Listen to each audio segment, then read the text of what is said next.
Assalamualaikum warahmatullahi wabarakatuh. Halo anak-anakku sekalian, senang berjumpa kembali dalam pembelajaran daring IPA.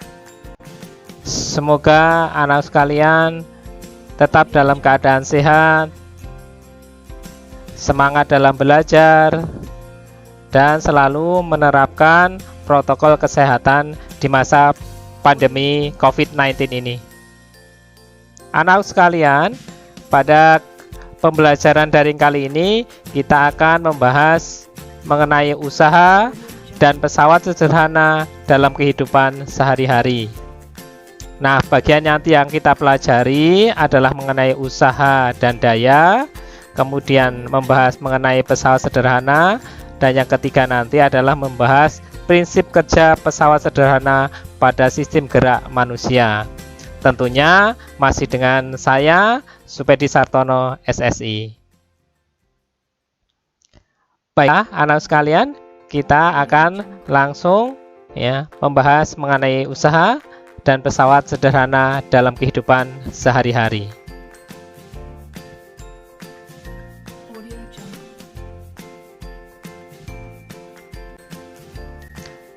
Nah, anak-anakku sekalian, untuk tujuan pembelajaran pada kesempatan kali ini, yang pertama adalah harapannya nanti setelah mempelajari mengenai materi usaha dan pesawat sederhana dan penerapannya dalam kehidupan sehari-hari adalah peserta didik dapat menjelaskan konsep usaha dan daya. Yang kedua, dapat menjelaskan konsep dari jenis-jenis pesawat sederhana. Yang ketiga, mampu menunjukkan beberapa pesawat sederhana yang dijumpai dalam kehidupan sehari-hari, misalkan katrol, roda berporos, bidang miring, dan pengukit. Dan yang terakhir nanti adalah dapat mendeskripsikan prinsip kerja pesawat sederhana pada sistem gerak manusia.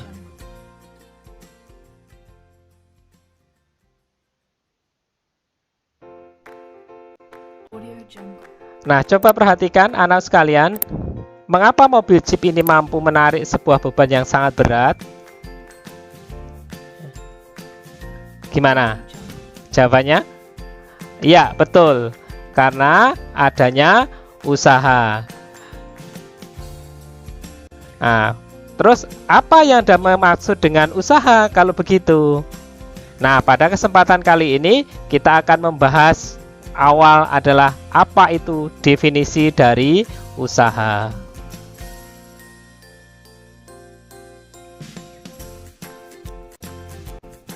Nah, definisi dari usaha adalah hasil kali antara gaya konstan F dengan perpindahan S. Nah, di situ digambarkan anak sekalian, di sini adalah posisi benda awal dikenai sebuah gaya sehingga benda berpindah dari posisi awal ke posisi akhir, sehingga terdapat usaha di mana usaha merupakan gaya yang konstan dikalikan dengan perpindahan benda dari posisi awal ke posisi akhir. Di mana di situ W adalah usaha dengan satuan Joule, sedangkan F adalah gaya satuannya Newton.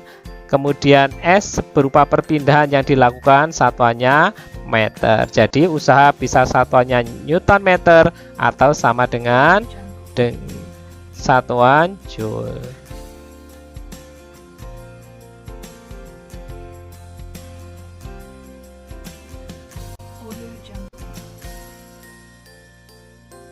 Nah, agar memahami penerapan konsep usaha, anak sekalian, ayo kita pahami pertanyaan berikut ini.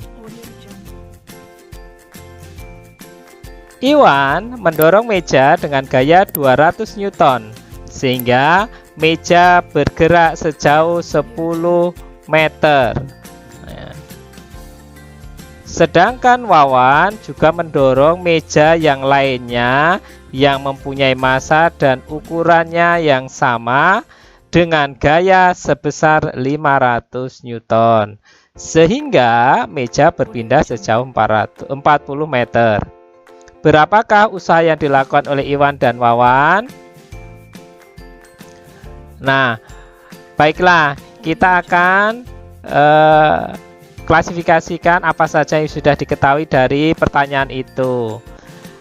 Oke, ada gaya punyanya Iwan 200 Newton dengan perpindahan sejauh 10 meter. Kemudian gaya yang dilakukan oleh Wawan 500 Newton yang berpindah atau perpindahannya sejauh 40 meter. Yang ditanyakan adalah usaha yang dilakukan Iwan dan usaha yang dilakukan oleh Wawan. Baik, kita jawab. Konsepnya tadi, anak sekalian, bahwa usaha adalah hasil perkalian dari gaya yang konstan dikalikan dengan perpindahan. W sama dengan F kali S. Maka kita bisa mengetahui usaha yang dilakukan Iwan. Dia punya gaya 200, S-nya adalah 10 meter. Berarti punyanya Iwan 200 dikali 10, berarti 2000 Joule. Sedangkan punyanya Wawan adalah 500 dikali 40, berarti nilainya adalah 20.000 Joule. Maka dapat disimpulkan bahwa besar usaha yang dilakukan oleh gaya dorong Iwan adalah 2000 Joule dan besar usaha yang dilakukan oleh gaya dorong Wawan adalah 20.000 Joule.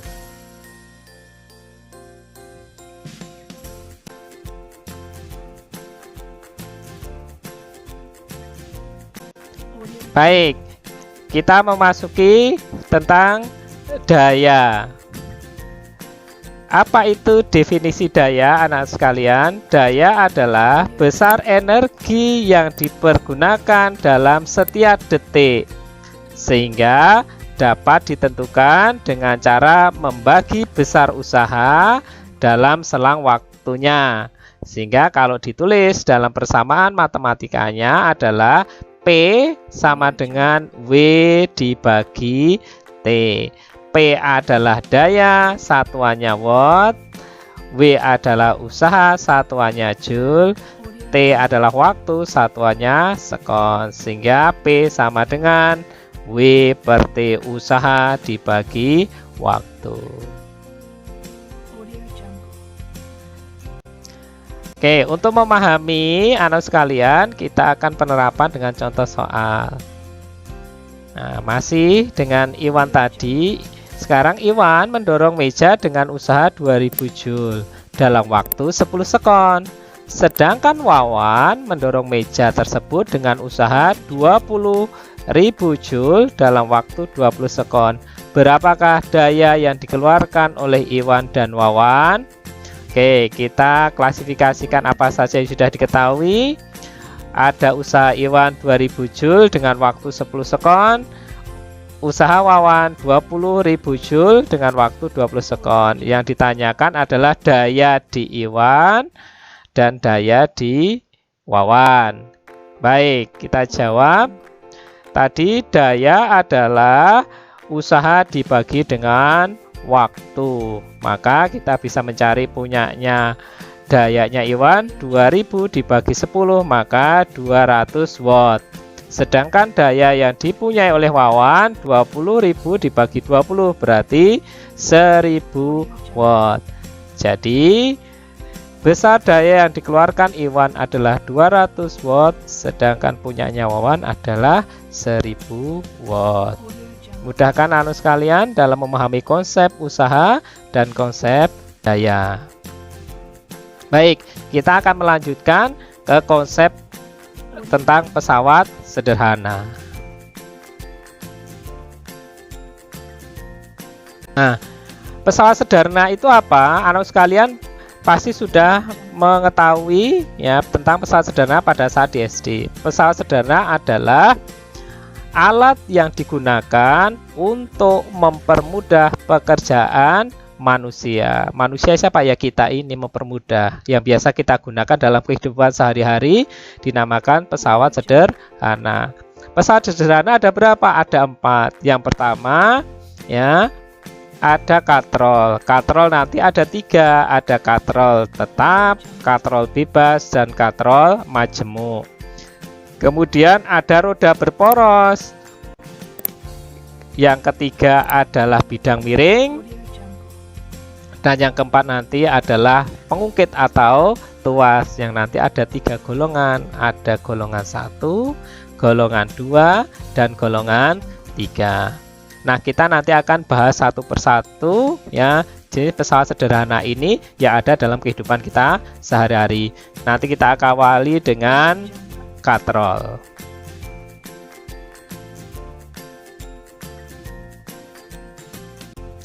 Nah, katrol tadi ada 3, ada katrol tetap, katrol bebas, katrol majemuk. Perhatikan di sini katrol tetap, di mana usaha itu sama dengan kuasa yang diberikan. Artinya W sama dengan F, di mana lengan kuasa sama dengan lengan beban. Maka keuntungan mekanik di katrol tetap adalah KM-nya 1. Yaitu W per F sama dengan LK dibagi LB sama dengan 1. Kenapa? Karena tadi nilainya sama. Maka keuntungan mekaniknya adalah 1.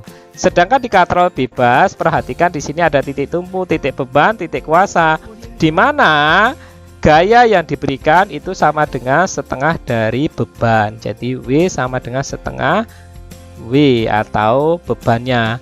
Sehingga di sini LK itu sama dengan 2 kali LB.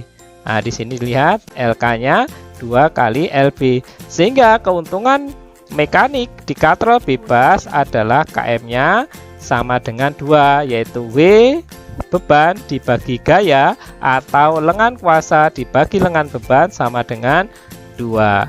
Jadi lebih ringan, setengahnya dari beban kalau kita menggunakan katrol bebas. Gimana dengan katrol majemuk? Perhatikan katrol majemuk. Katrol majemuk, gaya yang diberikan atau kita berikan itu adalah besarnya senilai dengan banyaknya katrol yang kita gunakan di sini atau banyaknya tali. Nah, ini katrolnya ada berapa? 1, 2, 3, 4. Bagi F itu sama dengan 1/4 beban, W-nya, bebannya. Atau dihitung talinya 1, 2, 3, 4. Jadi 4 tali. Jadi KM-nya itu tergantung dari banyaknya katrol atau banyaknya tali. Sehingga KM dari katrol majemuk W per F sama dengan LK per LB sama dengan N. Itu jumlah katrol atau jumlah talinya. Nah, mudah kan anak sekalian memahami? Sehingga dari ketiga katrol itu paling ringan adalah menggunakan katrol majemuk, gabungan dari katrol tetap dan katrol bebas. Yang paling berat tentunya menggunakan katrol tetap. Biasanya kita menggunakan mimba sumur, itu kan bebannya sama, jadi yang 1 ember ya kita angkat nilainya sebesar 1 ember itu. Ini adalah katrol bebas, setengahnya ini tergantung dari jumlah katrolnya. Semakin banyak katrolnya maka semakin ringan ya gaya yang kita berikan. Baik, kita lanjut ke pesawat sederhana yang kedua, yaitu roda berporos. Nah, roda berporos adalah pesawat sederhana yang memiliki 2 roda dengan ukuran berbeda yang berputar bersamaan. Yang biasa adalah ini contoh gears ya. Atau dalam kehidupan sehari-hari bisa juga penerapan pesawat sederhana jenis roda berporos adalah kursi roda, kemudian ada sepatu roda maupun mobil. Ini adalah contoh penerapan dari roda berporos. Ini lebih mudah dan lebih kelihatan dalam kehidupan kita sehari-hari.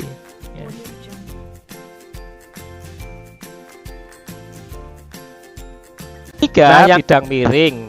Ya, pesawat sederhana yang ketiga adalah bidang miring. Bidang miring adalah bidang datar yang diletakkan miring atau membentuk sudut tertentu sehingga dapat memperkecil gaya kuasa. Contoh penerapannya adalah di tangga, skrup, pisau, dan masih banyak lagi dalam kehidupan kita sehari-hari. Ya.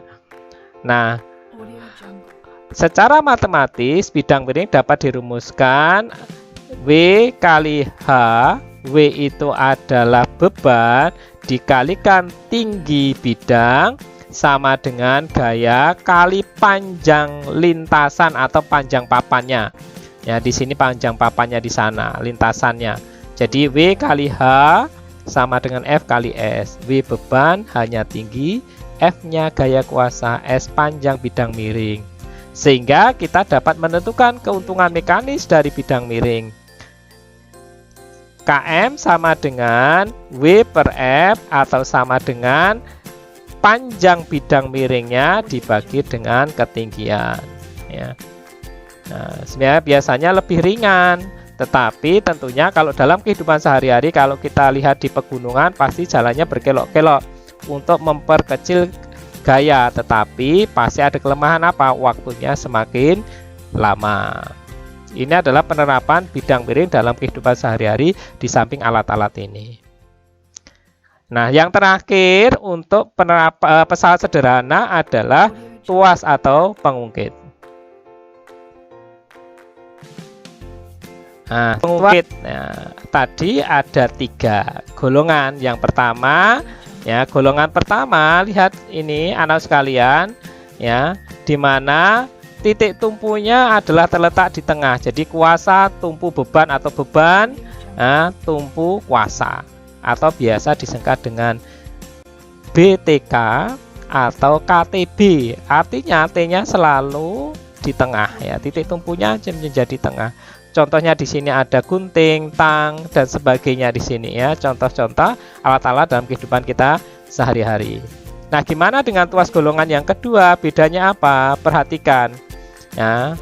Di sini, ya, kuasa, beban, tumpu. Artinya beban itu di antara kuasa dan tumpu. Bedanya dengan tuas golongan 1 tadi, tumpu di antara kuasa dan beban. Jadi golongan kedua beban di titik tengahnya. Maka bisa kita singkat dengan KBT atau TBK. Kuasa beban tumpu atau tumpu beban kuasa. Jadi bebannya selalu di tengah. Nah, berarti di golongan yang ketiga di sini adalah beban kuasa tumpu. Berarti kuasanya justru di tengah. Ya. Kuasa di antara titik tumpu dan beban itu adalah golongan yang ketiga, maka bisa dikatakan tumpu kuasa beban atau TKB atau beban kuasa tumpu. Perhatikan di masing-masing, golongan 1 tumpunya di tengah, golongan 2 bebannya di tengah, kemudian golongan 3 kuasanya di tengah. Masing-masing punya contoh. Kalau golongan 2 itu contoh dalam kehidupan adalah yang biasa disawit namanya angkong, ya, ini angkong, ya. Kemudian pembuka tutup botol, pemecah kemiri, ya. Ini pemotong kertas. Kemudian kalau golongan 3 dalam kehidupan hari-hari ada cangkul, ada sekop, kemudian pinset, ya kan. Kemudian ini staples, ya. Ini adalah yang ada di kehidupan kita sehari-hari. Nah, bagaimana kita menentukan persamaan matematikasnya dalam menghitung besarnya nilai tuas dari beban dengan kuasanya? Kita lihat slide berikutnya. Nah, ini adalah hubungan titik tumpu, beban, dan kuasa. Nah, di sini ada kuasa berupa F, ada titik tumpu, ada beban. Kuasa ke titik tumpu ada namanya lengan kuasa atau LK. Sedangkan jarak antara titik tumpu ke beban namanya lengan beban. Ya. Sehingga bisa ditentukan, ya, keuntungan mekanis dari tuas atau pengungkit ATKM-nya adalah W per F atau LK per LB sama dengan W per F. Kita kalikan silang, maka persamaan matematis dari pengungkit adalah lengan kuasa kali gaya sama dengan beban kali lengan beban. Jadi kuasa kali lengan kuasa di sini akan sama dengan lengan beban kali beban. Jadi ini harus imbang, ya. Semakin panjang lengan kuasa, maka semakin kecil kuasa yang kita berikan. Semakin panjang lengan bebannya, maka kuasa semakin besar. Makanya pasti dalam penerapan kehidupan sehari-hari lengan kuasa ini akan lebih panjang daripada lengan beban, karena akan mempermudah atau memperkecil gaya atau kuasa yang diberikan. Nah, ini adalah 4 pesawat sederhana yang penerapannya ada di kehidupan kita sehari-hari. Bagaimana hubungannya dengan sistem gerak pada manusia, sistem gerak atau rangka kita? Nah, kita lihat di slide berikutnya, anak sekalian. Prinsip kerja pesawat sederhana pada sistem gerak manusia. Perhatikan di sini orang yang mengangkat barbel. Di sini ada otot bicep. Nah, ini nanti ada ototnya, ya. Ini adalah kuasa. Ini sebenarnya anak sekalian ini adalah tumpu. Nah, ini lengan kuasa, ini beban. Jadi ada tumpu, kuasa, beban. Jadi kuasanya di tengah. Kalau kuasanya di tengah, maka tadi dikatakan tuas golongan yang ketiga. Ilustrasinya seperti ini tumpunya. Ya, ini adalah lengan kuasanya, ini adalah beban. Jadi kita mengangkat barbel itu termasuk tuas golongan yang ketiga. Nah, apalagi selain mengangkat barbel pada saat kita bermain bulu tangkis. Kita lihat di slide berikut ini. Nah, ini orang yang bermain bulu tangkis. Lihat, pada saat dia posisi mau menyemes, menengadah, termasuk mungkin jenis 1. Nah, bandingkan di sini. Kenapa? Karena beban, ya, kemudian titik tumpu, kuasa. Jadi tumpunya di tengah-tengah, maka termasuk jenis 1 tadi. Ya, tumpunya di tengah. Pungkit jenis ketiga pada saat dia mau menyemes di sini, ya. Nah, kemudian ada bebannya, ya. Nah, kuasanya di mana? Di tengah. Ini adalah porosnya. Nah, kemudian golongan pungkit jenis kedua ketika dia di sini mengangkat kaki ke atas, ya. Jadi tumpuannya tadi adalah kaki bawah, ya, telapak itu sebagai tumpunya. Ini adalah kuasa, ini bebannya ke atas. Nah, ya, jadi bisa diperlihatkan di sini. Jadi ada tumpu, kuasanya pasti di tengah, ya, kuasa tengah. Ya. Ini kuasanya di sini, jadi merah. Bedakan dengan ini, ya. Di sini kuasanya, ya, hitam. Di sini merah adalah beban. Ya. Jadi ini ilustrasi kalau kita bermain bulu tangkis dengan adanya dalam kehidupan sehari-hari. Ternyata ada hubungannya. Kita menerapkan prinsip pesawat sederhana. Cuma kita tidak menyadari, anak sekalian. Apa yang kita aktivitas di luar, kita bermain bulu tangkis, kemudian kita mencangkul, ya, kita menggunakan sekop, itu termasuk kerja pesawat sederhana. Nah, anak sekalian, ini adalah gambaran yang tadi adalah mengenai konsepnya usaha, daya, kemudian pesawat sederhana sampai prinsip kerja pesawat sederhana pada sistem gerak manusia.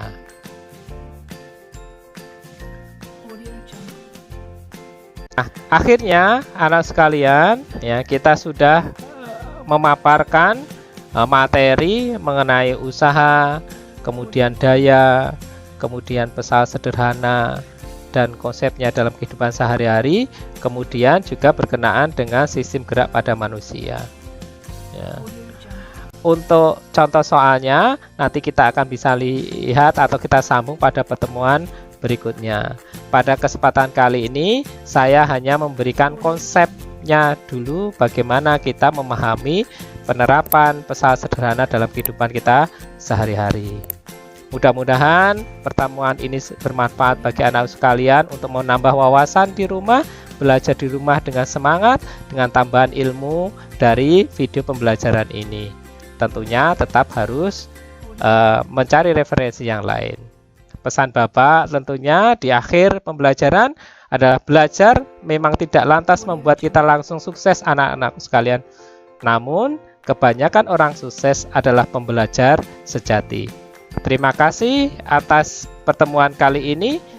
Ya, saya akhiri. Assalamualaikum warahmatullahi wabarakatuh. Sampai jumpa pada video pembelajaran berikutnya anak sekalian. Dadah.